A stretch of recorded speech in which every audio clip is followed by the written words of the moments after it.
Well, hello and blessings to you. Welcome, welcome, welcome, and good evening.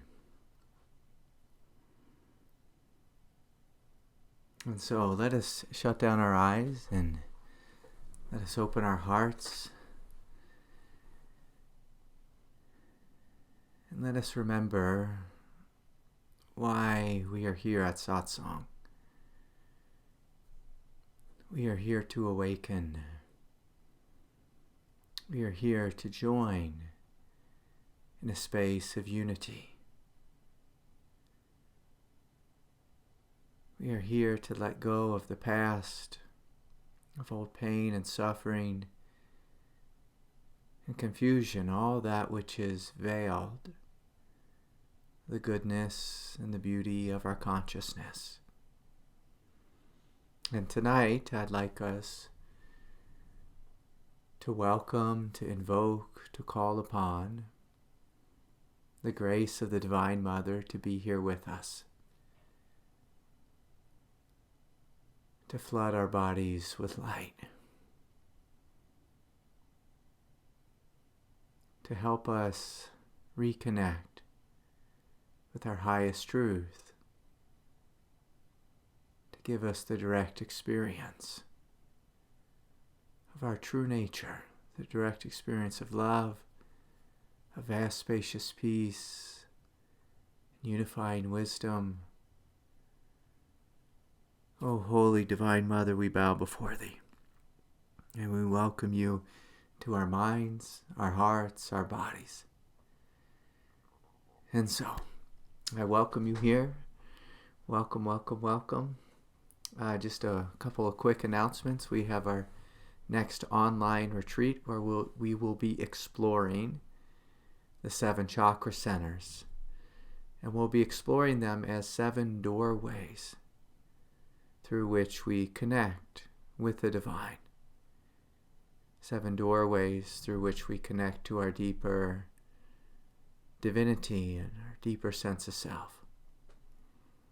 And so our next retreat will be February 27th through the 29th online, and I hope you can join us. In addition to that, I'll be at the Shivananda Ashram in the Bahamas March 30th for the Spiritual Awakening Symposium with Mary Reed and Miranda McPherson. And we'll be at Kripalu Retreat Center in Massachusetts this July. And there'll be plenty of other online retreats and events between now and then. Okay. Well, it's a funny thing. I always think, what a funny thing it is to be human. To be human. And especially in these times when the world is just so utterly divided.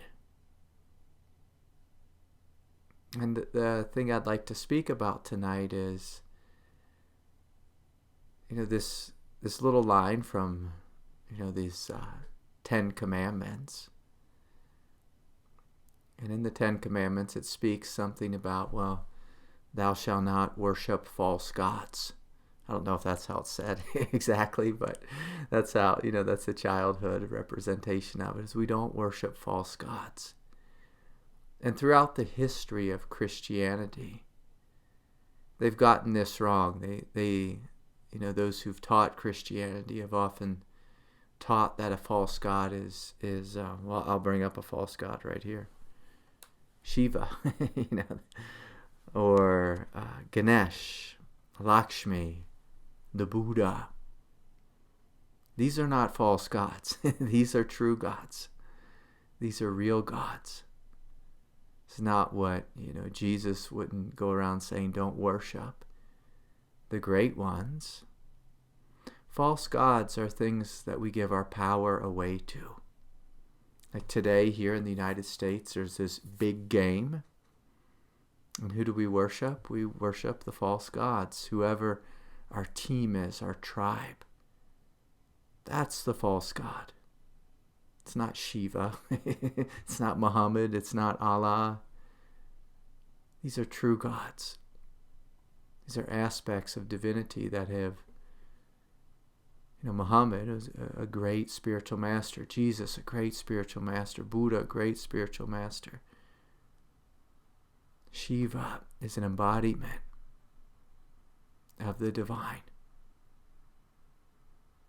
But the false gods that we worship here on planet Earth, well, are Hollywood stars, sports stars, politicians. False gods are people who we might not even worship them, but we place our faith in them. And we say, oh yes, this person will save us. This person has it right. And we might like their ideas. We might like the way they throw the football. And there's nothing wrong with that. I have, people that I really love and adore, in the realm of sports. Like I love the great Russian hockey player, Alex Ovechkin. Incredible player. The top scoring player of all time. And he's great. He's just so good. He's on my favorite team, the Washington Capitals. And the other day I went online and I just had a look. I was like, oh, I just thought I'd like to have a jersey, an Ovechkin jersey. I went to Google it and it was $230. I was like, oh, this is insane. This is insane. This is a false god. This is a false god. And you see people spend so much money on, whatever it is, merchandise for the sports team. I don't have any merchandise for any sports team, by the way. So I don't, unless you call, like surfing gear, But anyways, I guess I have a couple O'Neill shirts and hoodies and that type of thing, but we worship these false gods. And I'm going to encourage you just to take a moment to close your eyes. And I invite you to look inside. Who are the false gods that your ego has worshipped, that your ego has had great faith in? Who are the false gods that have let you down? And sometimes we chase after money or status, or some of us, we might even like some type of name brand clothing or shoes or makeup or whatever it is.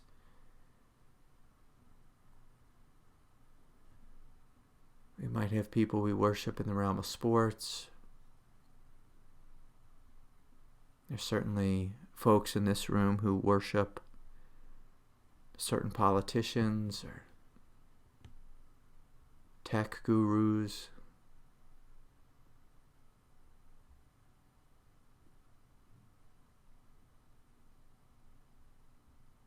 Stars of some sort, human stars. Sometimes we make our girlfriend or our boyfriend or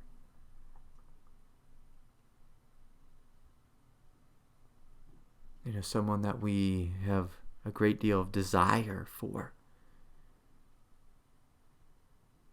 or envious of our boss or someone we went to high school with or college. And I invite you just to look, and not as a way of blaming or judging, but just to look, like, who is it that we have worshipped, that we've really desired to be like, or had great envy or attachment or jealousy or competition. Sometimes we have competition with our best friends.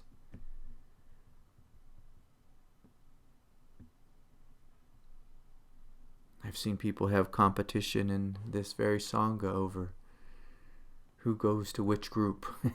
It's just silly. who has a bigger following on Instagram.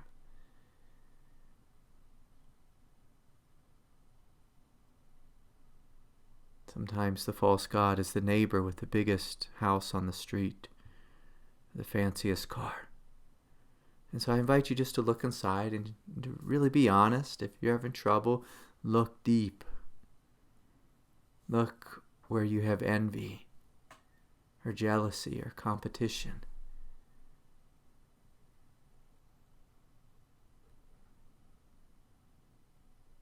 Sometimes our false gods is the god of gossip.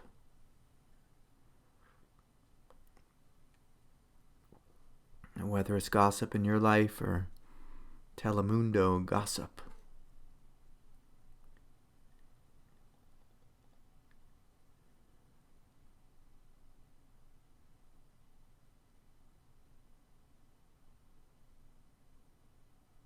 And then next, I invite you to ask, well, what is this about? What is this false god about? Does it represent something lacking within you? Or perceived deficit? Or lack of power and wanting someone outside of you to save you? Many of us have false gods in the realm of social media or even the news media. We place our faith and trust in giant corporations that are literally paid to skew the truth, paid to lie to us, paid to get us to fight with each other.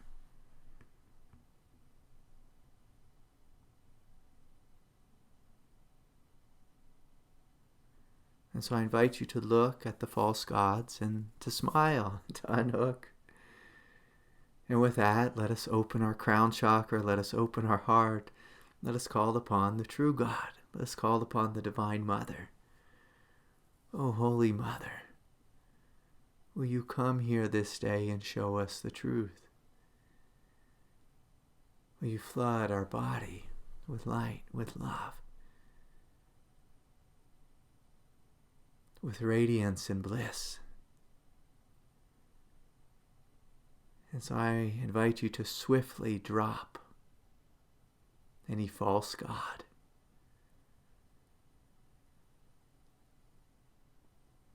And we're opening our crown, the space of the mind, the heart, and welcoming this descent of grace from the Divine Mother.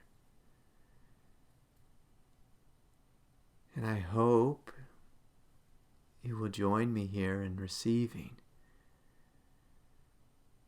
and noticing, oh,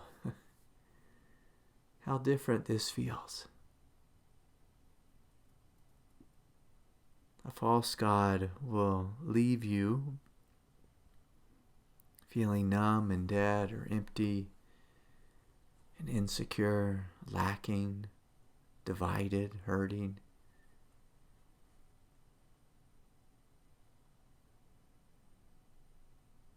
Sometimes, often, false gods leave us feeling righteous, but in a divisive way. But as we call upon and we open ourselves to the unifying grace of the Divine Mother, I invite you to notice, so what is this like?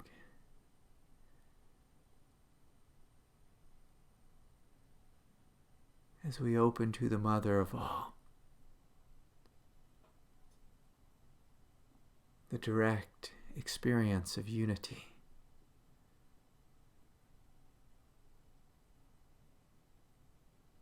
You see, a true God will not divide. Her people will not put them against each other.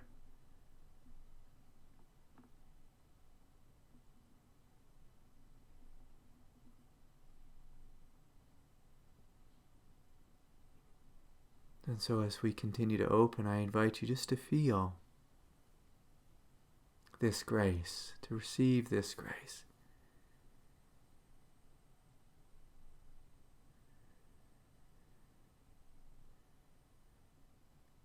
And inwardly, we can even say, Jai Ma, Jai Ma, Jai Jai Ma. Namo Namaha.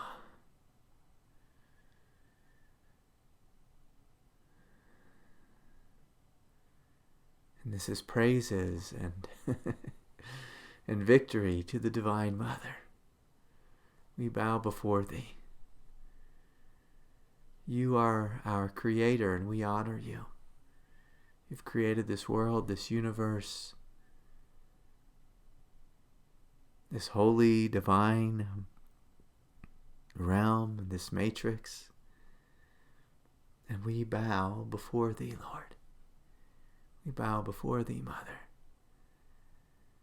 We invite You to show us another way. And so let us open our hearts more fully, again, receiving this sense of unity,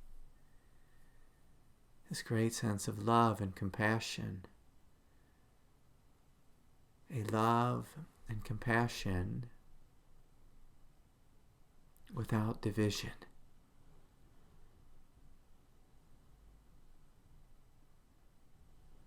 And smiling and just noticing, oh,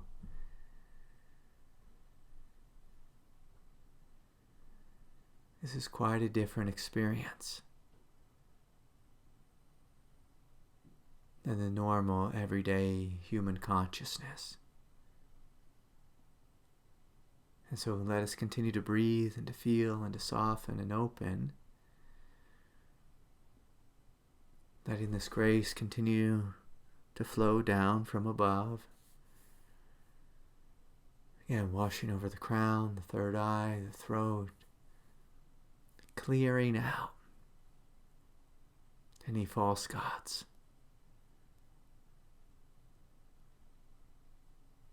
Clearing out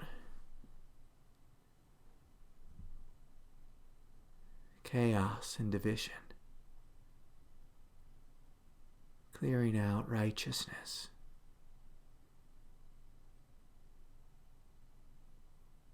And allowing ourselves to be childlike.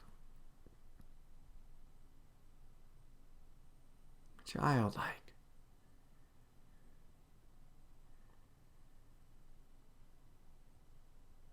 With every breath, breathing in a great sense of unity. A great sense of love. And if there's anything in you that feels divided, that's suffering, lift it up and place it at the feet of the Divine Mother. Say, Mother, You take this. I've been struggling with this, these thoughts, these emotions, this old pain, this suffering, this confusion. I give this to You, Mother. You make it right. I place my faith and trust in You, Mother. You who create all realms, all universes. I place my faith and trust in You. Will You make all things right in my life and in this world? May Your will be done. And so continuing to breathe, to feel, to soften, inviting the grace of God to flow all the way down. Again, through the crown, the third eye, the throat, the heart, the solar plexus, the hara, the pelvis, the legs, the feet, flowing all the way down into the earth. Blessing the collective unconscious. Blessing the species. Blessing the planet. Blessing all beings. And with that, let us gently open our eyes. And in the chat, I'm going to invite you just to write a little something. And I invite you to share who your false god or gods are, were, and, what your experience is opening to the Divine Mother. And I'll tell you, just a little transparency. I said, one of my false gods was Alex Ovechkin. Again, just, great hockey player. And, I love watching him play. But I'm not going to spend, $250 on a jersey. I won't spend $250 on a ticket to go see him play. It's just too much. It's too crazy to give so much time and attention, to a guy who can score lots of goals. The second false god that I had was Colby Raha. And he's a motocross guy, and he's breaking all these Guinness Book World Records, biggest jumps, longest jumps, highest jumps, whatever it is. He'll do it on a 2-stroke dirt bike, and it's kind of silly. Kind of silly, but kind of fun. And it's okay. It's okay to have a little fun. It's okay to have some heroes here on planet Earth. Nothing wrong with having human heroes. But the problem with being human is, well, come on, we just make so many mistakes. So easy to make mistakes as a human being. So easy to get lost and confused. My heroes really, are Amma and Jesus and, Shiva, the Divine Mother, the Buddha, Vivekananda. These are really the ones that I worship. And but it's good for us to kind of stop every now and then and just look and see, who have I given too much power to? Who?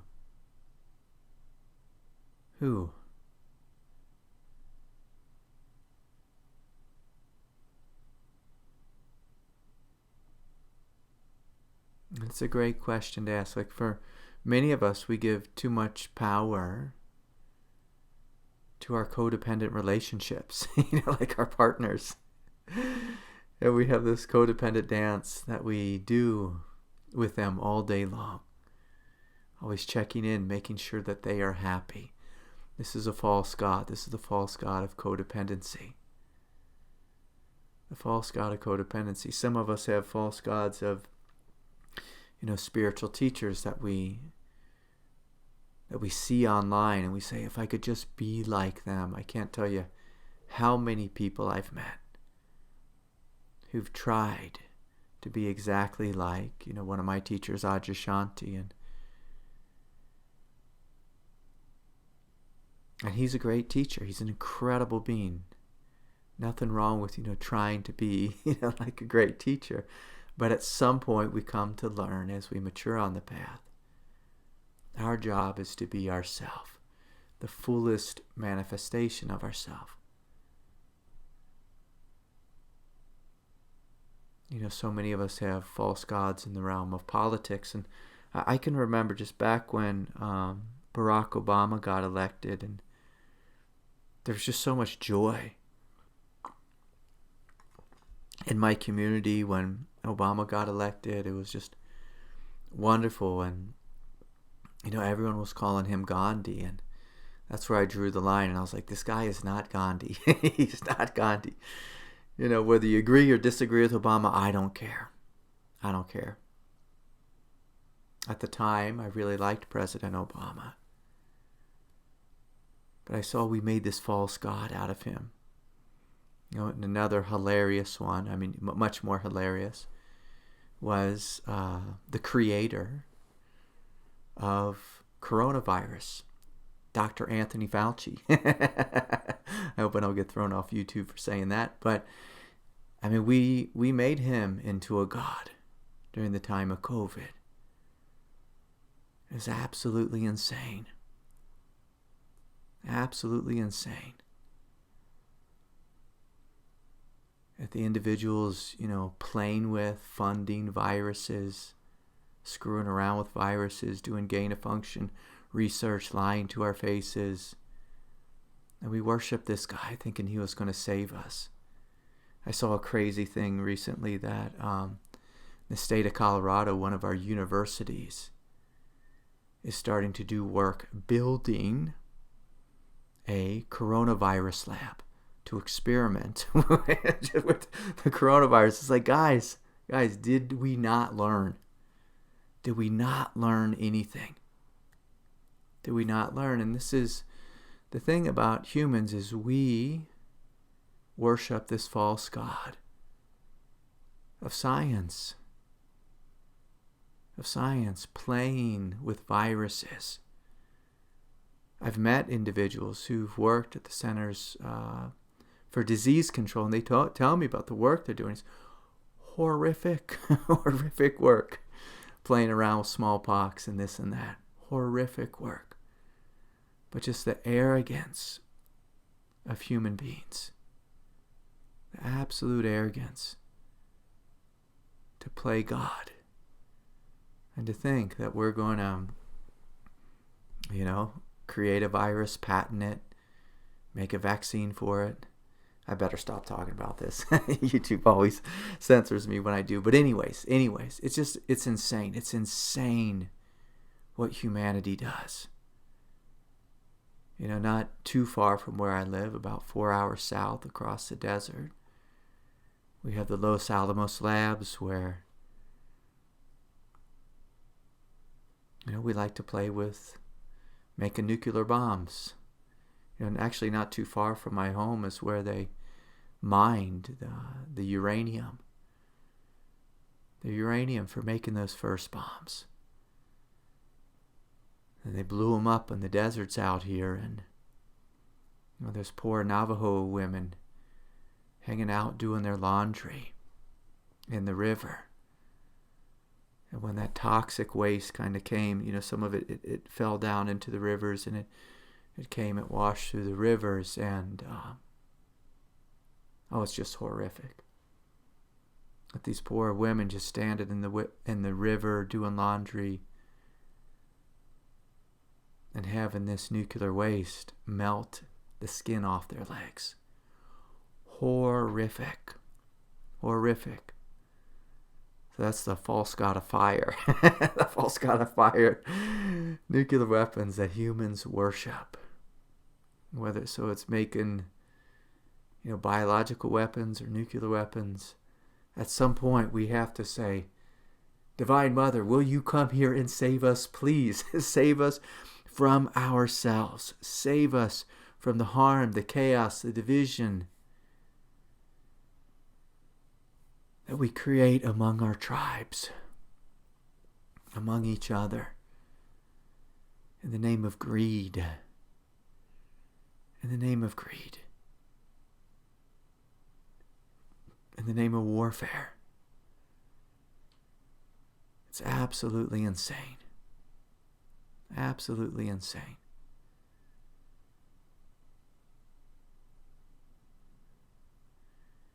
And recently in the news you see all the different people.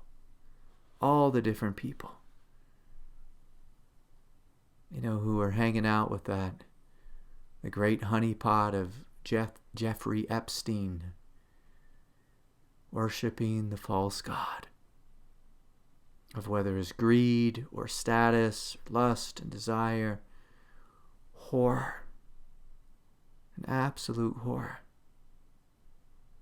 And at the same time, if any of us are honest, we see, oh yes, we, at different times, sold our soul, whether it's for money or for a date, for a date with someone really handsome or really pretty or whatever it was. We let go of our values. We let go of that which was true. That which was true. I can tell you, I certainly have. I've done all kinds of things. All kinds of crazy things.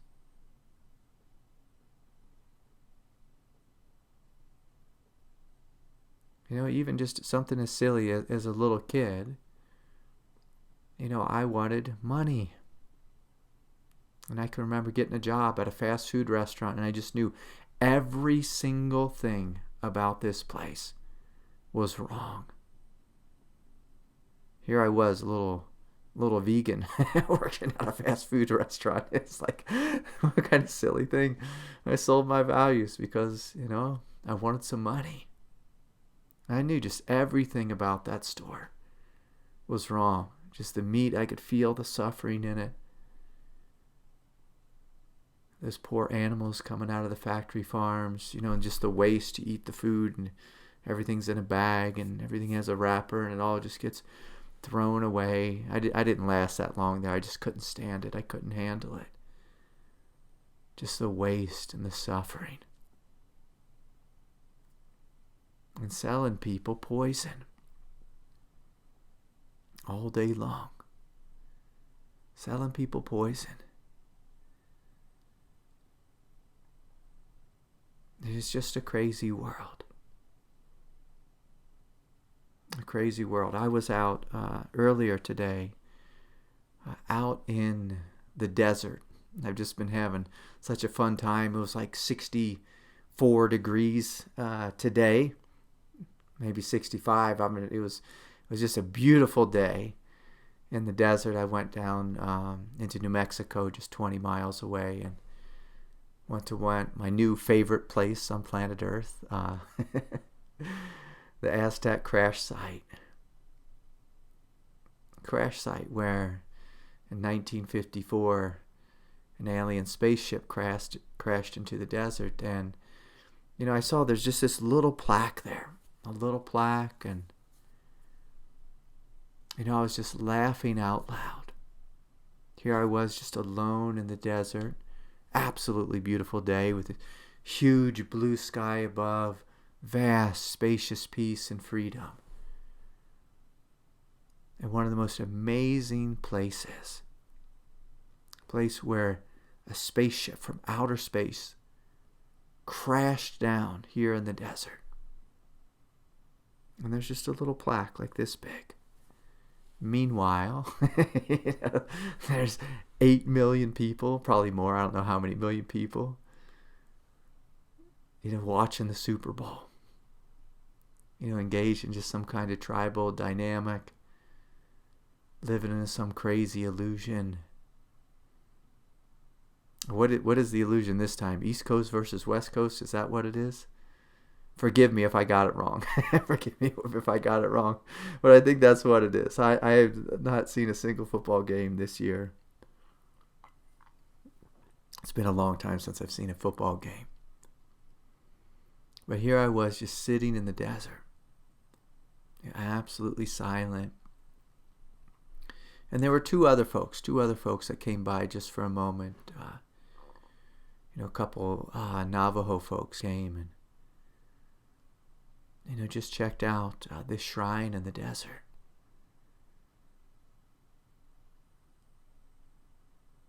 Where at one point our space brothers crashed, or were shot down by, more than likely shot down by the Los Alamos radar station. But anyways, I won't get into too much crazy stuff. I'm going to try not to talk about it, but it's just so exciting to be just looking out at the vast sky, looking out, at the Orion constellation, the Pleiades, the Seven Sisters, just with a sense of awe and a sense of wonder. The sense of awe and wonder. And on the spiritual path, this is what keeps us open, is this childlike willingness to have awe and wonder. But the powers that be, they don't want us hanging out with a sense of awe and wonder and questioning our origins, questioning our divinity, getting to know ourselves. They like us fighting with each other. They like to manufacture battles,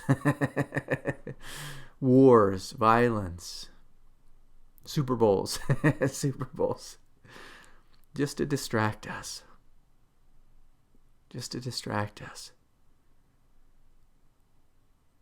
And at some point, when will humanity wake up?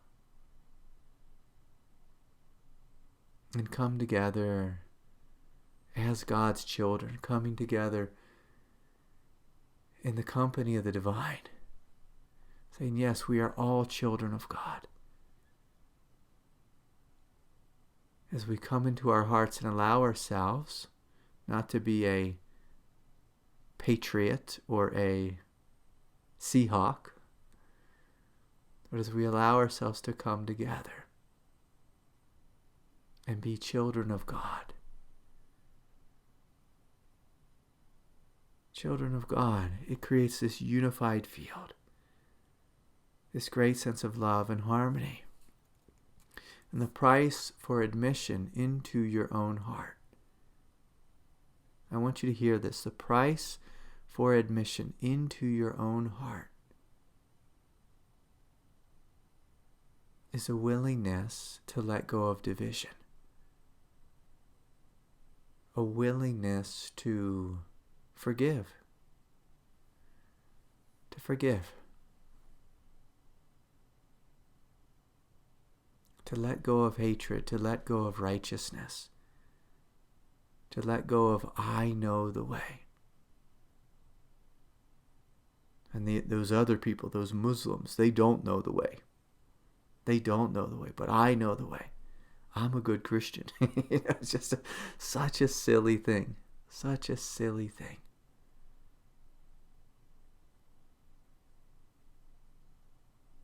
I mean, poor Jesus. The Prince of Peace, have to listen to his followers in, Holy Mass say, the one and only, over and over again. And Jesus saying, I'm not the one and only.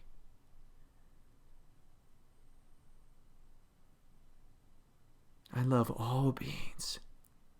I include all beings. And I sit with Shiva and with Ganesh and with Krishna and whoever all the gods and goddesses from the other star systems are, whoever those beings are. I sit with them. And with Ramana and Vivekananda and the Buddha and Amma.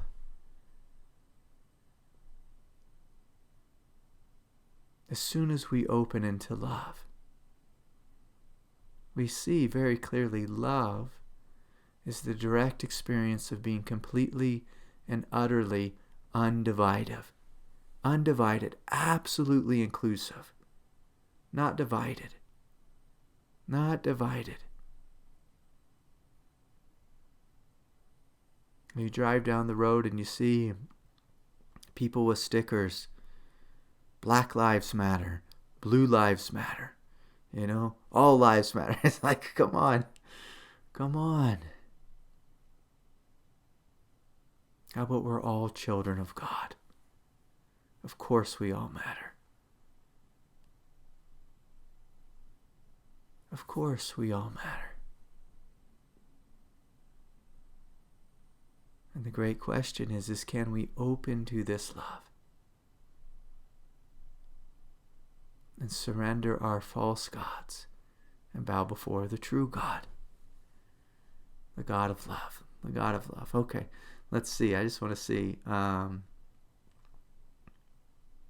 This is fun. I just want to see some of the false gods. Lauren writes this. The families I tutor for who have effortless jobs, beautiful homes, and beautiful families. Yeah, the white picket fence. How many of us have bowed before the white picket fence? Just thinking, if I can just get that house, that perfect job, that perfect family. Morgan writes, future outcomes. Carrots on a stick thinking, I'll be happy when. That's the ego's game. Thank you, Morgan, for sharing that. That's so beautiful. That's the ego's game, is the happiness that you seek. It's right around the corner. Right around the corner. If my team wins tonight, I'll be so happy. If they lose, I'll be so crushed. It's how many people are going to be crushed tonight? It's such a silly thing. What we give our attention to, such a silly thing. But we play this game with jobs. We play this game, I met with a fella. This was so funny for me. He was a millionaire, and he told me he just his whole life he just wanted to be a millionaire. Thought as soon as he got that $1,000,000, he'd be a happy guy. Now he has all these billionaire friends, and he's depressed because he's not a billionaire like his friends. This guy, I want to just strangle him. I just want to punch him in the face and strangle him. Take all his money, put his face in it. It's like, because it's just such a silly thing. Silly thing. And this is one of the programs that Morgan is pointing out, that our ego is just always living in the future. Always living in the future. I told you, I was out in the desert today. You know what I was doing? I was picking up rocks. And I thought, this rock here, these rocks were here. They saw when the UFO crashed. They saw it. They saw it. They bared witness. I was out there as a little kid playing with rocks. I'll even show you what a nut I am. I picked up this old can because there was a whole crew of Army and Air Force guys. They had to bring in, tons and tons of men to get this UFO up and out of the desert. They even had to cut a road. They had to pour concrete, big concrete pier for their big stabilizers, on their crane that was coming off their big truck, to lift this big UFO out of the desert. And I thought, man, maybe one of those Army guys, maybe one of them ate, maybe this was his MRE, his meal ready to eat, and he was eating out of this tin can. That's how silly I am. But out there in the desert, like a little boy, open to the grace of God and just playing around for free, just in a state of wonder. A state of wonder. A state of awe. And so this is one of the great gods that I worship. It's the God of the unknown. The unknown. When you look out at the night sky, you see the God of the unknown. What is out there? This vast, expansive universe. And when you open to the God of the unknown, again, the cost for admission is surrendering the thoughts in your head, your arrogance. And we come into this childlike state of awe. Of absolute awe. Absolute awe.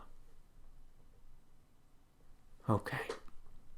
Greg writes, my false god was my own understanding of a situation. Yeah, so often this is it. We think we know something. I've told you all this so many times. When I was in college, I was a communist. I thought, communism is the way. It's the way. It's going to save us all. It's going to save us all. It hasn't worked out so well throughout history. It tended to kill a lot of people. The Communist Party, because you got to get everyone on the same page, and the ones that disagree, you got to kill them. And so, that's a false god. Politics. I like how KRS-One said it. Politricks. Players. Justina, false gods, fear and doubt. Thank you so much, Justina, for saying this. How many of us bow before the false god of fear and doubt all day long, just spinning on the wheel of samsara in our own consciousness? What if this happens? What if that happens? What if this happens? Oh my God, oh my God, oh my God, oh my God, oh my God. And so, so many people, myself included, like the first time President Donald Trump got elected. I'm going to tear on Trump just for a moment. It was like, oh my God, this is the worst. We're all going to die, And it's like, come on, we outlived him. We're just going for one more run, right? But with every president, how about George W. Bush? All those crazy wars he got us in, those horrific wars. We outlived it. And God bless those poor souls who didn't outlive it. They went to heaven and they went on to another realm. But at some point, with fear and doubt, we have to come to recognize 99.9% of our fears, we outlive. We outlive. There'll be one maybe in the end that gets us. And then even that, we'll wake up on the other side. One of my favorite things nowadays is to watch, to listen to people with near-death experiences who died and they went to heaven for 20 minutes or an hour and a half, and then they came back. And I'm like, oh, nothing to fear here. Nothing to fear. Nothing to fear. We all go get to see God. We all go get to live with the divine. To live with the divine. There is no death. Just the death of the body. Okay. And then Justina writes, thank you, Justina, for following the the instructions. She feels love and joy in my heart when connected with the Divine Mother. Yes, yes, yes. So beautiful. Blair writes her false god was Justin Bieber. Yeah. It's just a silly thing. It's a silly thing. What happened to the spaceship? Blair's asking. So, it's a great question. So they're saying it probably ended up, the bodies went to the Los Alamos labs, those are close by, in New Mexico. And the spaceship was shipped. They were able to take it apart. It was an amazing thing. They took it apart into 4 or 5 sections, and they shipped it to Wright-Patterson Air Force Base in Dayton, Ohio, somewhere that I used to live really close to, and I've been on that base numerous times. My older brother has spent a lot of time working there, but did I get to see the ships and climb inside of them and this and that? No, I didn't. No, I didn't. But I did get to go on base, and they have some of the what do they call them? Some of the rockets and things that the United States has launched into outer space, and to sit in those little crew cabin quarters and this and that. So I got to climb around in there. But I want to go on the real spaceship, and I'm talking to them every night. So if I'm not back next week, that's where I'm at. That's where I'm at. So, and it's possible, too, that they even got taken out to Area 51, and sometimes they go back and forth. I don't know why anyone would take a spaceship to Wright-Patterson Air Force Base, because it's in Dayton, Ohio. You want to take it out into the middle of the desert where you can actually fly the thing and play with it. And so that's what they do in Utah, and out in the Mojave Desert, and in Nevada and Area 51. Anyways, don't get me going on this. Okay. Christian writes, the naps might be an avoidance of procrastination, so I guess more accurately, those are false gods. Christian, thank you so much for sharing this. So that's the false god of sloth. Sloth. And we'll see this. I have this within me. This has been a big part of my path. When there's something that comes forward that I need to face, all of a sudden I get really sleepy. And I'll say, maybe I'll face that mañana. Maybe tomorrow. Maybe tomorrow.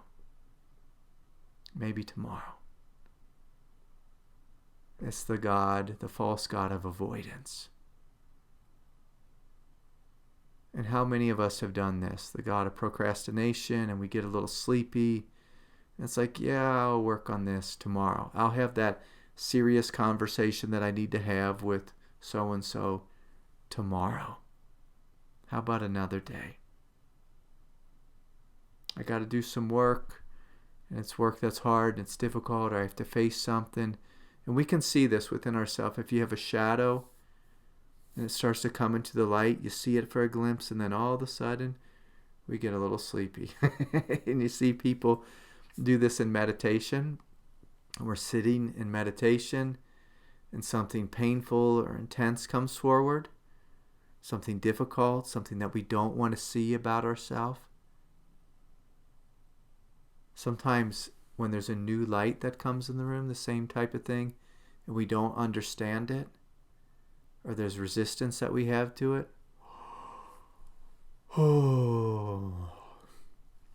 we start getting sleepy. Or we start doing that nodding thing that people do. If you're a meditation teacher like this one here, and you have your eyes open, you look around the room, you'll see there's a lot of people, doing this game. And it's often because there's some unconscious resistance coming into the field. And we start to nod, we start to get sleepy. Because the ego, it doesn't like facing the truth. It doesn't like to be uncomfortable. And so there's the false god of sloth, and then the false god of comfort. Those are kind of two different sides of the same coin. Some of us are always trying to adjust that thermostat, trying to get the temperature just right.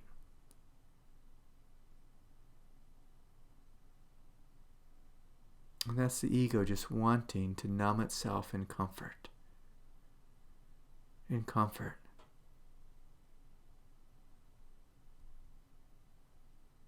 But again, if we want to be awake, we surrender our false gods. And we bow before the God of truth. But the God of truth invites us, demands of us actually, to surrender that which is false. If we want to know the truth, we must first surrender that which is false. We have to surrender that commentary that's always spinning in our head, that just ongoing dialogue. The coulda, woulda, shoulda. That they shouldn't have said that. The world should be different. The constant news stream.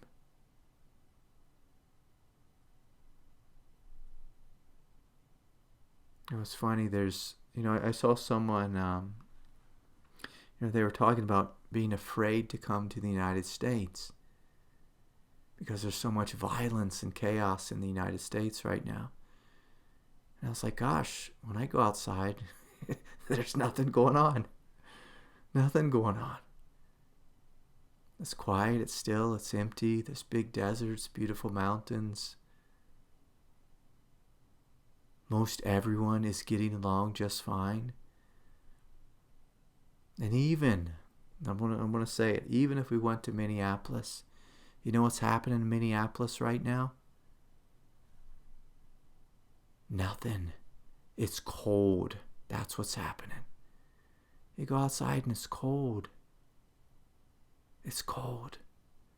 That's what's happening. That's what's happening. But if you follow the news, it's chaos and shootings and disasters. And yes, there is that. There is that.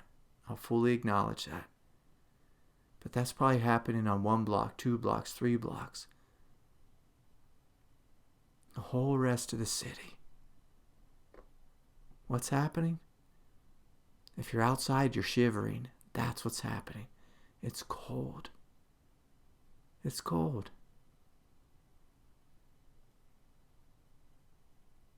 And so if we want to live in reality, we unhook from the division of social media. We unhook from the division of that 24-hour just constant spinning news cycle, just flooding us with bad news constantly. And we go outside and we see what's happening. Silence is happening. A vast sky above with beautiful stars is happening. For some of you, if you go outside, there's lots of snow. Here in Colorado, there's no snow at all. No snow this winter. No snow. No snow. And we could walk around. I have friends who walk around all sad because they can't snowboard. They can't ski. And then other friends who are sad and angry and, talking about climate extinctionism and this and that. And it's like, well, we don't know what's going to happen. We don't know what's going to happen. It might snow tomorrow. A lot of times in the spring we get tremendous snow. Tremendous snow. Or this place might turn into a desert, which, is kind of sort of happening. I'm right on the edge of the big deserts and the big mountains. Anyways, the great question for us on this path is, are we going to walk hand in hand with social media, hand in hand with the bad news of the day, hand in hand with our politicians, hand in hand, let's have some fun, with Justin Bieber? Hand in hand with Justin Bieber. Are we going to walk hand in hand with Justin Bieber? Or are we going to walk hand in hand with the divine? Are we going to step into reality and see what a beautiful world this is? How beautiful humanity is. If we let go of our tribes, if we let go of our division, if we let go of our hatred, if we let go of our judgment, if we let go of our fear, and actually get to know each other, you'll see most of us have far more in common. Far more in common than anything we actually disagree upon. We have far more in common. So anyways, let's hear from Kyle. Hey, Craig. Hey, Kyle. Good to see y'all. Good to see you.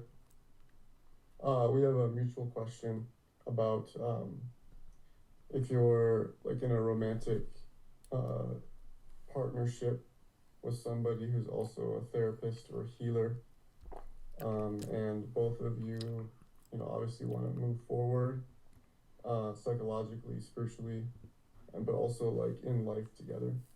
Any tips of the trade Yeah. that you have? Yeah. Don't psychoanalyze each other. Be kind and supportive with each other. Listen. The thing about, I get this criticism a lot. My wife, she'll talk to her friends complaining about me a little bit. And her friends are like, oh, I read online being married to a therapist is like one of the hardest things in the world.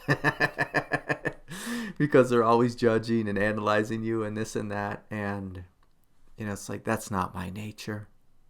It's not my nature.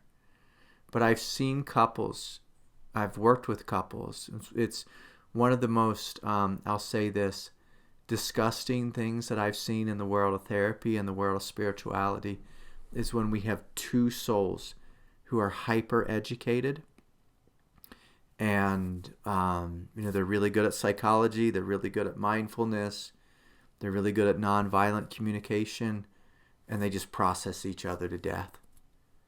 They process each other to death, and it's a sick thing. It's a disease that happens, and that's why we're not supposed to do therapy with, our partners. We're not supposed to do it with our family. Even with our friends can be quite dangerous. And so the biggest thing for you is to see Lauren as a goddess and just absolutely support her in being a goddess. To support her in being a goddess, to see her as a goddess. And Lauren, for you to see Kyle as a bright light. And, if the two of you need to do some processing, we have to find a way where we're listening more and not playing the game of diagnosing each other, judging each other.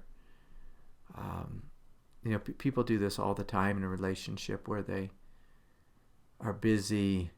If you're a therapist, you're like studying your partner, you're studying your partner's family, and you can see, okay, they do this because of that, and then we start saying comments like you're doing this because you're being like your mom or you're being like your dad, and again, we just cut each other with 1,000, little razor blades, and we bleed out. And I've seen, so many relationships, die because of this. Two really hyper-aware, advanced souls process each other to death. So don't do that. Don't do that. But to really build each other up, to support each other, have faith in each other. One of the terms, I'm going to use grace a little bit differently here, but one of the greatest gifts we can give to our partner is to give them grace to fail, to make some mistakes, give them the time and the space to figure things out on their own. Just to lay off them and just allow them to be human. To be human and let them go on their own journey. Their own journey. And sometimes, like with the two of you guys, the danger is going to be being the super couple, where we're just intertwined with everything. It's important for you to have your path fully, for her to have her path fully. And then at the same time, we see, okay, there's a path of the two of us together, like the relationship itself is like, that's a being as well, and that has its own path. And so we absolutely want to support that. But also we need to have, autonomy and space to just grow in our own path, in our own divinity. Is this helpful at all, what I'm saying? Yeah, something that I'll also ask, as there's so much overlap, like what's the right way to do business with each other? Because eventually we want to work together and we have this vision. What's the right way to do that? I'm sure there's many wrong ways, but yes, say it again. I'm busy knocking all my glasses around here. So say it again. What's the best way for us to work together? Yeah, I mean, in the future we're going to be working together, and I just what's the right way? Yeah, I mean, the first thing I encourage you to do is to do a little work together and see if you like it. See how it feels. See if we can get into the flow together with each other. And so, like here in this little mountain town that we all live in here, I've seen a few couples. They play this game of the super couple. They're both therapists, and they're leading workshops together, and they're like this dynamic duo. And it's kind of cool. It's kind of fun if that's your thing. But you have to know that that's your thing. You have to play with that and just see, like, how does that work? How does it work? Now, Lauren, let me ask you, just for fun, did you ever listen to 1D before? Listen to what? 1D, One Direction. No. Never? Come on. No. Come on, I was hoping. So for those of you who don't know, One Direction is a boy band. They were out of the UK, and I think there was 5 members. I could have that wrong. Maybe 1 or 2 of them have since died or are in heaven. God bless you, boys. But anyways, this is like, girl band, boy band. I think is that what they say. A boy band is for young girls, right? You following me here? You getting on the same page with me? Okay, come on, keep up here. I'm not entirely sure, but let's come on, just stay with it. Hang with me here for a second, because it's going to have the truth. So the thing about 1D that they did good was Harry Styles. I want you just to imagine this. There's a big stage. Harry's walking in this direction, and he's singing away. Okay, and it's beautiful. And then out of nowhere, Liam is coming in from this direction, and it's absolutely beautiful. It's choreographed. It's excellent. And then let's see, what's the other guy's name? We did Liam, Harry. How about Niall? I think that was a guy. He'd come in from this different direction, and so they're all like coming at you from all these different directions. Maybe a guy's flying down from outer space and singing and playing a guitar. Just like incredible, right? So these guys can pull it off. So if you've ever been in a rock and roll band or a boy band before, probably not, you get into the flow with each other. And it turns out to be a beautiful thing.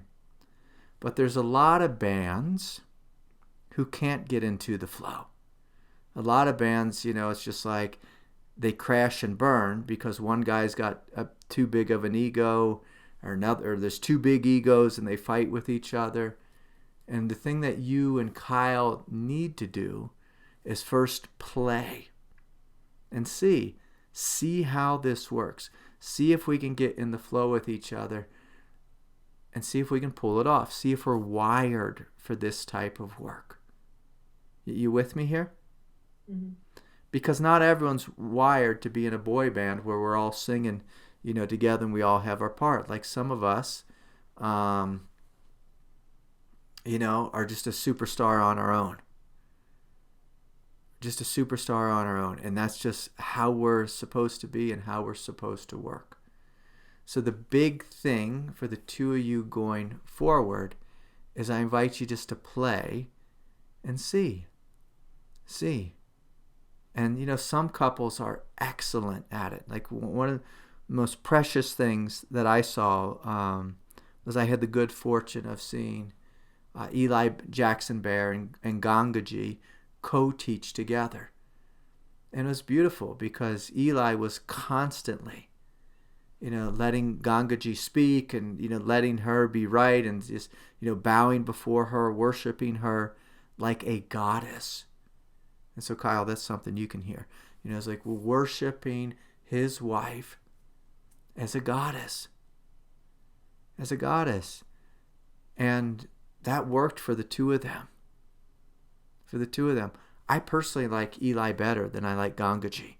I just resonate with his teachings more so than I do with Gangaji's. But that's okay. He's always bowing to her and letting her share, letting her speak, letting her correct him, and being humble and smiling. And because of that, it works great. It works great. I've also seen couples get on stage and, they're kind of like passive aggressive and fighting with each other. It's like, yeah, let's not do that. Let's not do that. Now we're on display for everyone and it turns into a disaster, a disaster. I've seen a lot of couples do this as well as they get on stage and they're both put on their mask and they act like they're the happy couple, but it's not the truth. And a great display of that just in comedy is in the TV show The Righteous Gemstones. And you just see like this whole family putting on a mask together of holier than thou. And, as soon as they're off the stage, they're busy, tearing each other all apart. And so the big thing is for you to see each other as divine beings. As divine beings, and not letting the ego lead the way, but allowing humility to lead the way. And as we do so, we can call upon the grace of God and invite the grace of God to speak through us. And what you'll find, if the two of you are really tuned in, you'll find that there's this stream of light flowing down into both of you. And it's one mind. And Kyle, you might have the thought, and Lauren might voice it. Or Lauren, you might have the thought, and Kyle might voice it. And see, you guys are already smiling because you're having this experience already. And so that's something I invite you to really play with and to enjoy.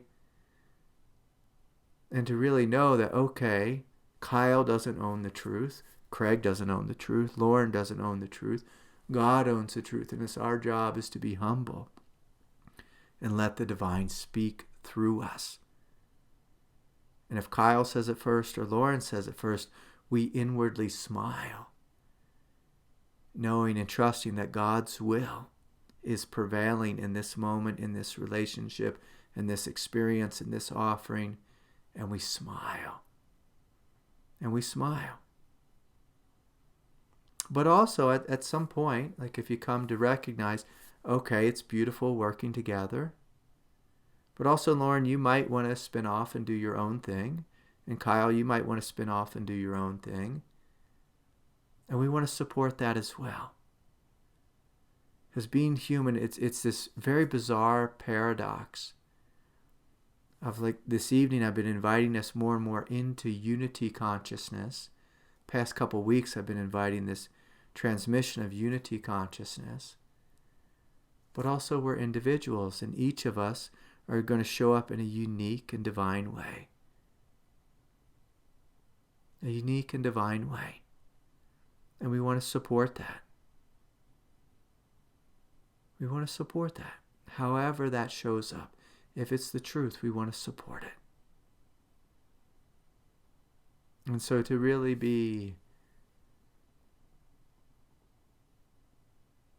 to have this sense of allowing life to show the two of you what the truth is. And so right now the truth might be, okay, we want to work together, beautiful.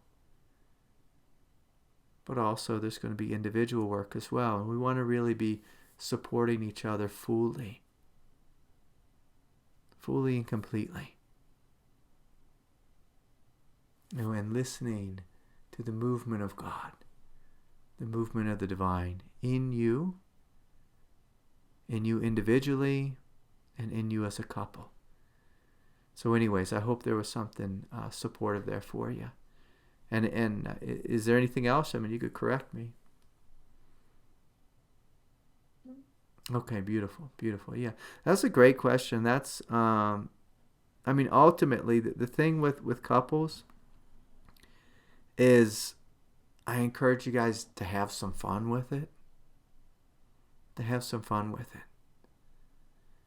Because when you have two people in the room, you can kind of bounce off each other and feed off each other and to support each other and to really have some fun with it. To have some fun, because, something much more dynamic than just listening to one person speak, can arise when there's a couple there. So the two of you enjoy it. Have a little fun with it. Okay. All right. Well, let me just check the comments here.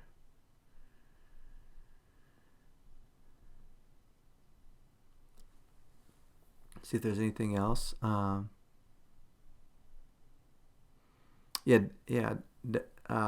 Miller's writing, let's keep an open mind about NHI. NHI, for those of you who don't know, is non-human intelligence. Non-human intelligence. Yeah, it's out there. They're among us. I'm going to have to behave myself. I'm sorry. The world is vast, and it's huge, and it's immense. And there's so much being disclosed right now. I mean, it's just not happening through the governments, and it probably won't. But if you look online, if you poke around, there's so many incredible people, so many incredible scientists coming out sharing ridiculous stories. But stories that, have this ability to open our hearts, open our minds, just to this recognition that human beings aren't the only ones. Aren't the only ones in this universe. And I invite us just to close our eyes and just as an exercise, just to acknowledge the arrogance of our human mind. Thinking that we know history, thinking that we know who and what is in this universe, thinking that we know how life should and should not be,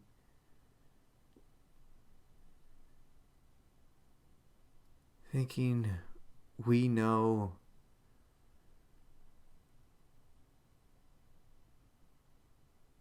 that we know what reality is. And if we can allow ourselves to be humble, if we can allow ourselves to be childlike and innocent,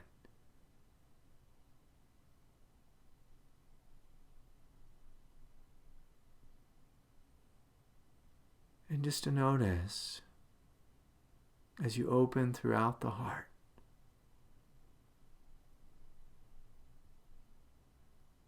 opening to unity and as unity.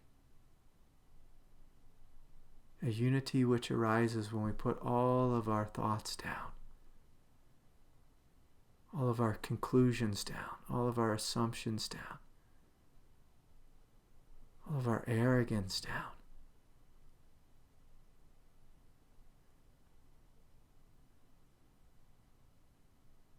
What happens when we invite the Divine Mother to show us the truth of reality? The truth of ourselves.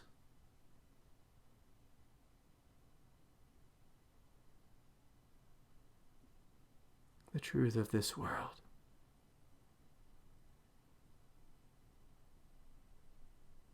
And even the word truth, often our mind thinks the truth is going to come out in some philosophy or some dogma.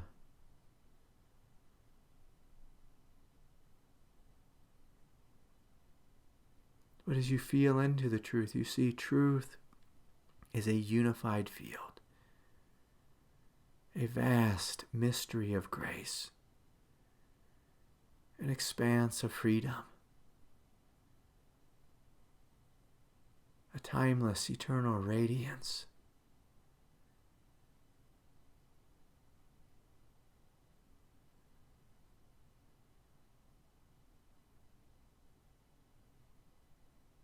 And can we open and know truth in this way?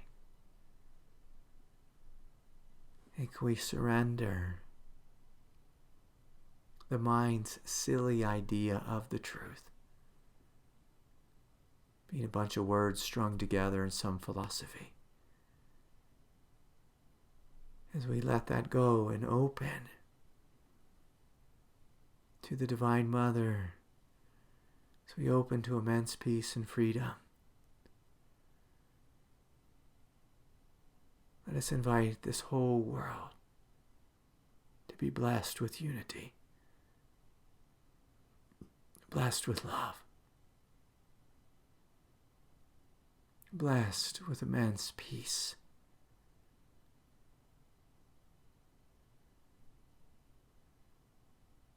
Now and forevermore.